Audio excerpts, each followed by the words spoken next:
Hi, I'm Mandi Pryor, and welcome to Spotlight on Pittsburgh. Spotlight on Pittsburgh is a program about Pittsburgh's most fascinating people and what they do to make our city an amazing place to live and work. When we come back, I'll introduce you to Rachel Saul Rearick, the Arts and Culture Manager for the Allegheny County Airport Authority. Later on in the episode, we'll introduce Kristin Saunders, the Principal Transportation Planner for the Pittsburgh's Department of Mobility and Infrastructure.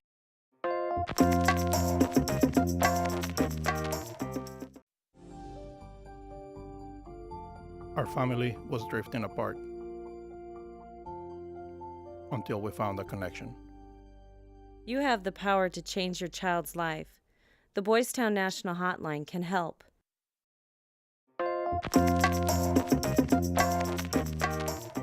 And welcome back. Hi, Rachel. How are you? I'm doing great. How are you? Thanks so much for coming on today. Thanks for having me. So, what can you tell me about your background and what you've done?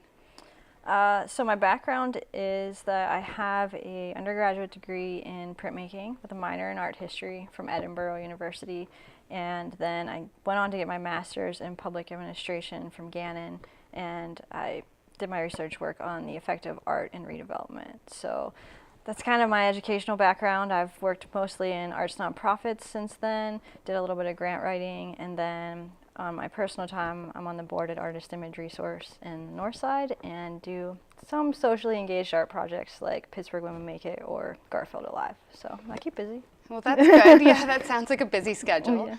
And so tell me a little bit about what you do now. So at the airport, I'm the first full-time arts and culture manager, which means I manage the Allegheny County Airport Authority's Art in the Airport program, creating a sense of place, the Pitt Performing Arts series, and I have a lot of fun doing it. What that really breaks down to is the temporary art exhibits that you see when you come through the airport, the music that we have once to twice a week, and then managing the permanent art collection as well. And so what can you tell me about some of these collections that you've had?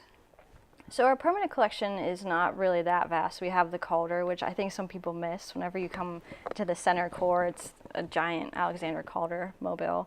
We have an Akiko Katani piece, and then what most people know is the Clayton Merrill floor that is in the center core, as well as we have a sculpture outside that is about to get cleaned. So keep your eyes out for a shiny sculpture. And so what can people expect when they come to the airport? So we have a lot going on right now. One of the most exciting things is this summer I'm working with Derek Reese at the Office of Public Art. He's at the airport 2 days a week, and we are putting together a wayfinding pedestrian mural in our extended parking lot.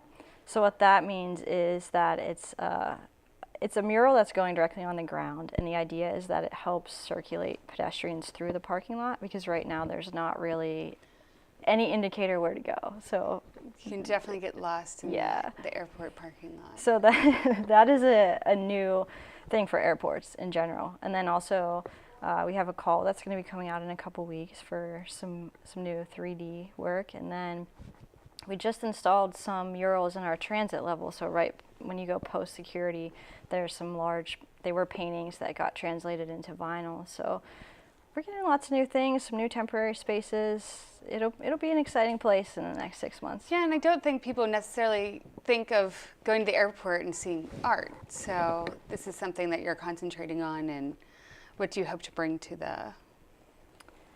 Well, I think that my number one goal is really I'd like to see us have a high caliber, world-class experience for passengers when they come through the airport. I hope that we can grow that collection a little bit, and that we can also really feature more local artists through our temporary art spaces. And what do you find to be the importance of that? So art in the airport is important, I think, for a number of reasons. One is that I think that the airport kind of serves as the gateway to our region. So when you come through Pittsburgh, you feel like you're in Pittsburgh. I think it's important that when people step off of a plane, they see the Carnegie Museum or the Frick or the Children's Museum represented in our space, and that they know they're in Pittsburgh. And then that it's also a platform for local artists to be seen. And then there's the second layer that, travel's stressful, right? Like, you get anxious. So it's a great opportunity to let people slow down and reflect while they're going through it, and maybe enjoy their time. Yeah. And I think the other thing for me that right left brain side. I think that it's great for economic value, you know, and companies are looking to relocate, people are looking to move, they want to live where there's a robust arts community. So having that in our airport shows people that Pittsburgh supports the arts. Well, and I think Pittsburgh's art and culture scene has grown significantly over the past 15 years. Oh, yeah. I mean, from when I was, graduating from college to where it is today is leaps and bounds. Absolutely. Of what we've been doing. So I think it'd be a great addition for our airport to reflect that as well. Yeah. Because we're always out there too. So. Definitely. And so what else can you tell me about some of the projects that have been coming through? I think that people will notice that we've put our temporary spaces on a quarterly rotation, so we're keeping that work fresh, we're changing it more often. With that new call, I'm hoping that we'll have some new three-dimensional work that people will be able to see. And I guess, that mural, that parking mural is going to be exciting. And what is your favorite piece of art? I know I'm throwing her questions that I didn't prepare her for. My favorite piece of art at the airport. Wow. I think that it would probably have to be the Calder. And I feel like that's kind of like a cliche answer, but I just think that it's really beautiful. And I think the history of it is also pretty exciting. It was in the Carnegie International, eventually gifted to the airport. It's seen a lot of things in its life. At one point it was painted green and yellow, so I think it's got a story, and it's beautiful, and it's in a great location. Yeah, it's like the center of the airport. Yeah, there. yeah. And the airport now has a artist in-house? Is that An artist in residence. Artist yeah. in residence? Yeah. I'll get there. So there's only a handful in the country. And our program is a little distinct in that he actually is on a year to year and a half residency with us. So he comes in, he spends time with the staff, he goes through behind the scenes like flight simulation, how they test engines. He gets to see things that people don't even know are happening. And then the next phase is that he does a community engagement period where he talks to passengers about their experience in the airport, why they're flying, how they're feeling about it. And then all of that goes into testing some ideas for a piece that he will eventually create for the airport. So right now he's in that engagement phase. So the airport's his muse. Yeah. Wow, that's pretty amazing. It is, and he's taken a lot of phenomenal photographs. So if you have an Instagram, you can see literally behind the scenes in the tunnels, everything. That is air_pit, P-I-T. So people can So he check that gets out. to just travel and take photos and Yeah. meet people. That sounds like a wonderful job. I'm jealous. It's I'd be a little fun. jealous too. Yeah. And so what do you hope to do with your role at the airport? I think the thing that I look forward to the most is that, like you were saying, we're blessed with a lot of creative people, a lot of talented people.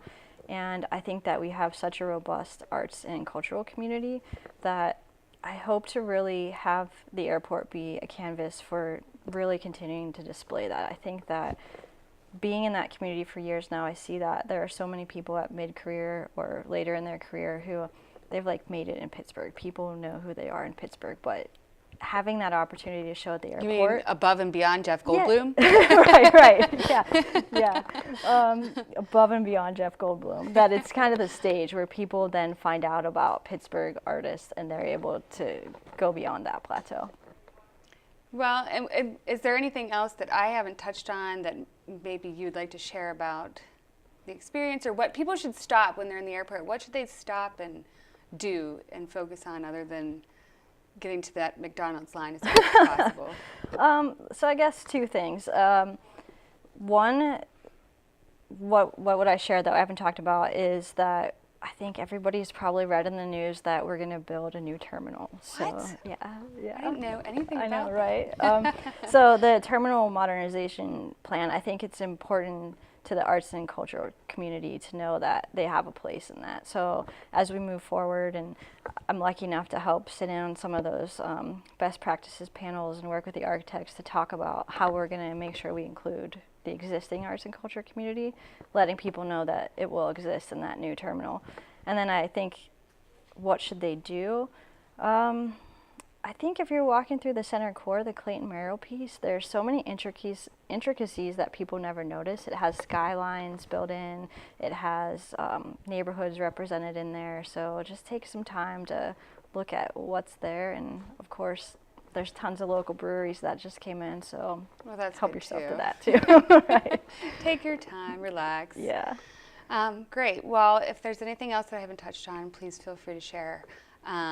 I'll be happy to put out more information about how to connect with you and the experiences that you have. So thank you so much for coming on, and we'll be getting Kristin out here shortly. Thanks a lot.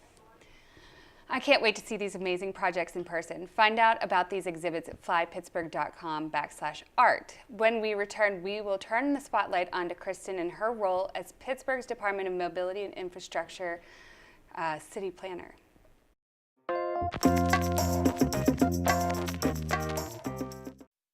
Sometimes it's hard to see where you're going, but you have the power to change your problems. All it takes is courage. YourLifeYourVoice.org.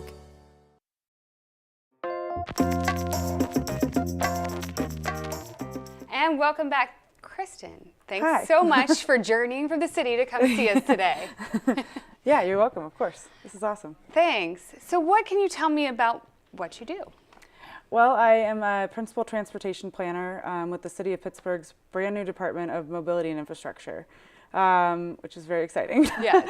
The city started a new department. It's a Department of Transportation, so we never really had a department to really concentrate on, where all those bike lanes and buses were going and how sidewalks were built. That was sort of split into a couple departments. So we created a department to really develop some leadership as well as just better coordination between people to really concentrate on streets, which is very exciting because I love streets. I think it's pretty important to go through and maybe revitalize that. Yeah, and not that no one was doing that work before. It just we wanted to create a more streamlined process and point of contact for those things. So great. So and you love streets, which makes it all the better.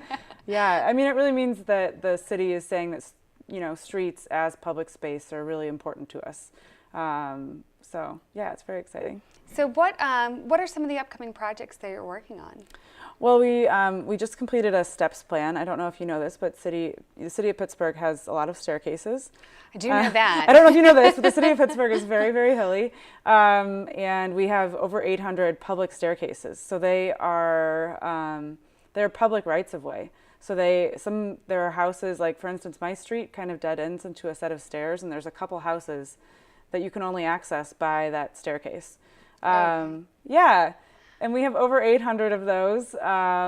It's a pretty big undertaking. And when I started at the city 3.5 years ago, if people would ask kind of if people would give me a bunch of money to take care of one of those staircases, I wouldn't be able to tell you which one was the most important. The community often tells me which one is the most important, but I wouldn't be able to tell you which one is the most important. So we went through a planning process to really understand each step's importance and sort of presence in the pedestrian network. So how important is each step to the pedestrian, and to create kind of a hierarchy and a prioritized list for steps repair, which is really exciting because that means it is. It means that we can do steps repair with confidence. Before we were just kind of patching things and fixing things, but now we really do have this list that we all believe are the most kind of important sets of steps to repair first, and then we can move on to the others. Do they start by like highly trafficked, just going along with whatever I guess is most disrepaired? We looked at a ton of factors. We looked at kind of all the bus ridership nearby. We know a lot of people take the steps on a daily basis. A lot of our kind of commercial corridors follow the river, and they're kind of banked by really hilly residential areas. So a lot of people take the steps on a daily basis to get to, jobs, daily needs, transit, things like that. And so we looked. Essentially a piece of their day, like they're part of their life. So. Yeah.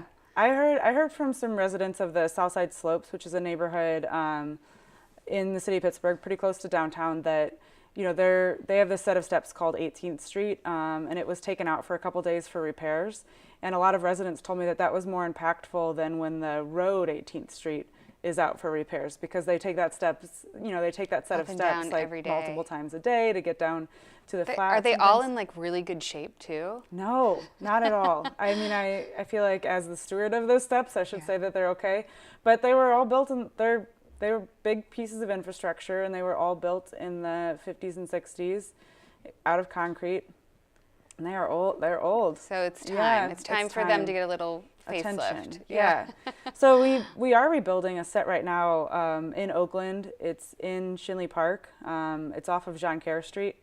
So that's the only set of steps that we've done kind of a complete, or major set of steps that we've done kind of a complete repair in the last couple years. When it comes down to safety too, because you want people to be safe when they're doing their daily tasks. Yeah, we want to encourage walking. We think walking is very important to the city of Pittsburgh. A lot of people might not know this, but 11% of people in Pittsburgh get to work by walking. And so that's actually not including people, there's more people who take the bus and ride bikes and drive. 11% of people get to work every single day on foot. And we want that number to grow.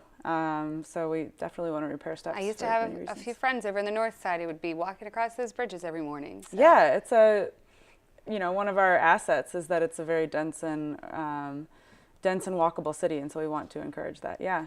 Well, it's a beautiful city to walk through too. Yeah, and the steps are amazing. And really so you're amazing. doing some kind of a safety program? Yeah, I work primarily in sort of bicycle and pedestrian projects, and so we are working on the steps plan. We're working on a bike plan to really designate those routes that are best for bike riders in our city. We want to see bike ridership grow. And you were part of the initial bike lanes that were put in, correct? I moved here in 2014, so some of the sort of, I would say the ones that stand out in people's mind because they're downtown, like the Penn Avenue bike lane was installed just before I moved here. But I've been part of every project since then, I'd say, yeah. As it develops. Yeah, as it develops. And I, personally, I'm not a car owner.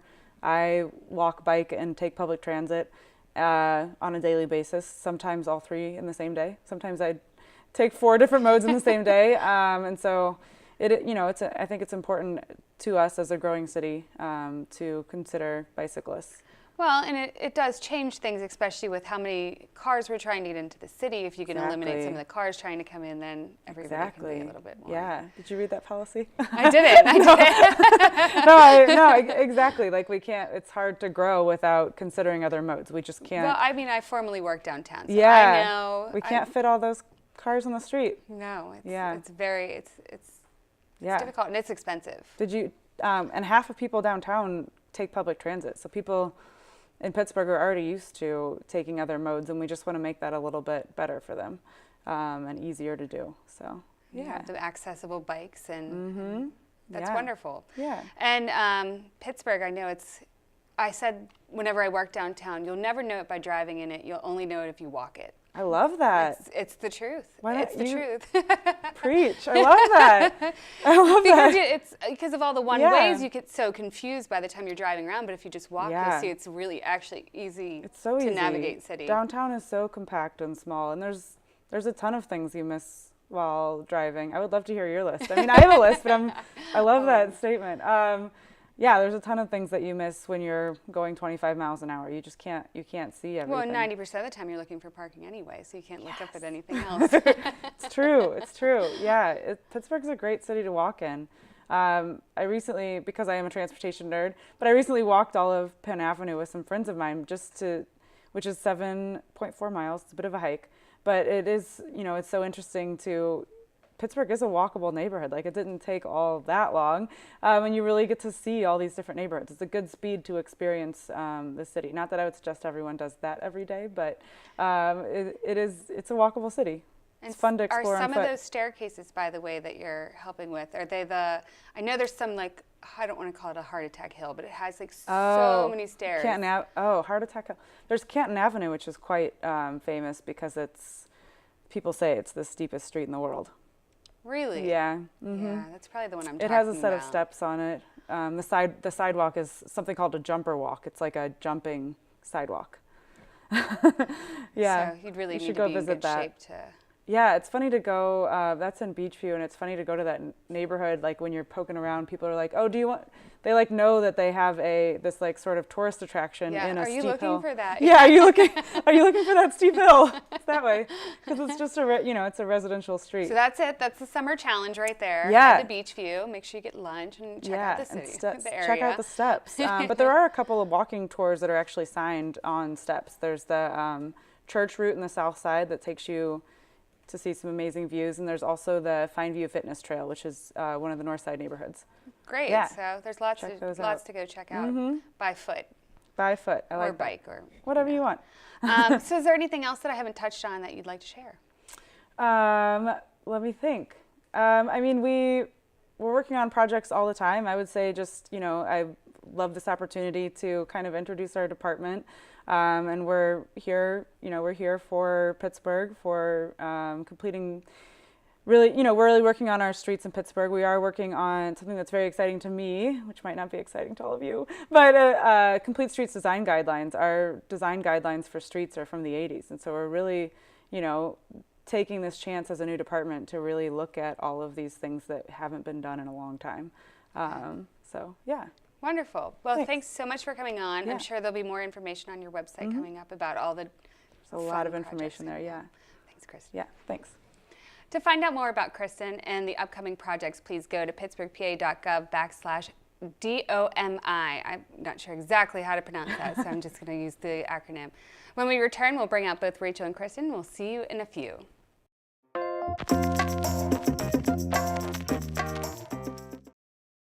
Here's something we bet you didn't know. Nearly half of all cancers can be prevented, mostly by making changes in your diet, controlling your weight, and of course, by not smoking. Visit prevent50.org and get a free 30-day planner filled with tips, recipes, and more.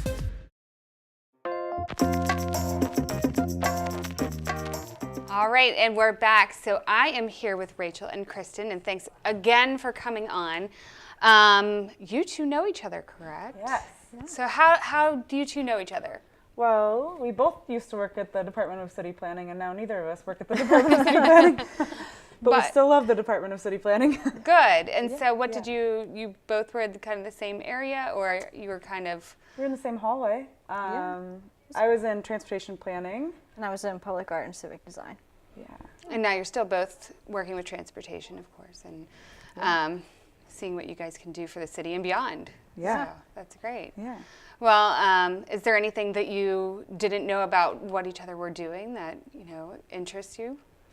I knew about the wayfinding mural, but I'd like to see it. I haven't seen it in a long time. We talked a long time ago about that. I would love to tell you more. Yeah. We are finishing up the contracting process right now, so hopefully the end of August the designs will be complete and we'll go down. We're trying to figure out if we're going to use thermoplastic or paint. So yes. Yeah. What do you decisions. think? What do you think? Let me see. No, wayfinding is really interesting. We talk about it. I shouldn't say interesting. It's one of those things that you don't want to think about, but you have to, and you have a big opinion about when it's wrong, like signage. Yeah. Like it's something. I mean, well, you have to worry about not what it's going to look like. It could look great today, but whatever's going to be the best solution down the road. She votes for thermoplastic then. that sounds like it. Yeah. See, in my mind, I was like, plastic, I think that would break, but that's just me. But I have no idea, so don't even ask me. Yeah. Yeah. But paint would chip, so Yep. it's just, I mean, that's just general. The right tool for the job. Yeah. Who knows? I'll leave the experts to that. Yeah. Yeah. We. And do you bike, walk, tour? Are you a big Pittsburgh? Yeah, I do. I love biking in the city, and at the airport, actually, the mural will end at the Montour bike trail start. So you'll have to come out whenever it's done. I need to. Yeah. I haven't taken. I'm really sad to admit this, but I have not been on the Montour Trail. It's nice. I only did it. I since live I've been right here. off it, so I'm on it constantly with my son. I have been on one of my favorite places. I shouldn't say in the city, but outside the city. If you take it's right by the end of the G2, which is in Carnegie, which is near here, right? Yes, yes. And you get on the Panhandle Trail, and there's this place on the Panhandle Trail where the Montour Trail crosses. Yes. And on like a Saturday, to see that full of people, in my mind, I'm like, this is the future. Everyone's on these trails and they're crossing and they're going places. Yeah, it's such a cool spot. Well, one of the trails, doesn't it connect into Pittsburgh? I wouldn't know for sure. The Montour Trail does. Yeah, it does. It connects into the Great Allegheny Passage, Yes. which is the one that goes all the way to DC. DC. And I make it about 3 miles walking with my son. Perfect. Perfect. It's a start. I always see the same thing. I'm like, well, I should probably just drive up and get off somewhere else. Yeah. Yeah, that one goes all the way to DC. Yeah. I have not done that.